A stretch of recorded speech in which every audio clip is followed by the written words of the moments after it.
Let's look at how to navigate through the app. All right, the first app we'll be looking at is called inshot. Okay, so once you download, this is how the app look like. This is inshot. Okay, so once you open the inshot app, all right, once you open the inshot app, let me close this.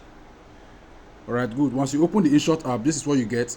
So from here, this is for video, this is for photos, and this is for other materials. So I will show you how you can use all of this.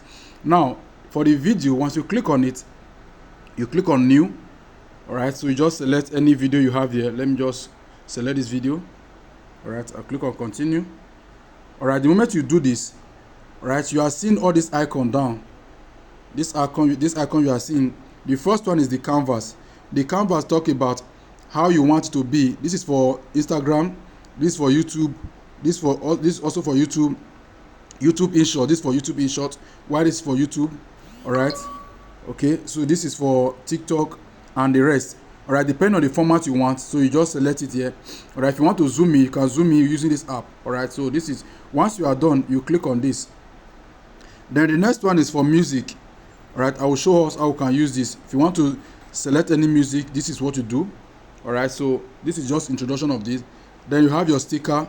All right, if you want to create sticker, I will also show you that.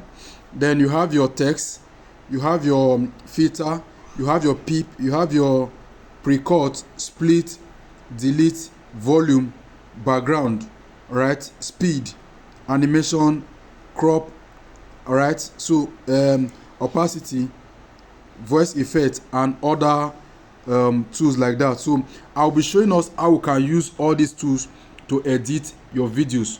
Okay, so this is for the InShot. All right, let's go to the CapCut.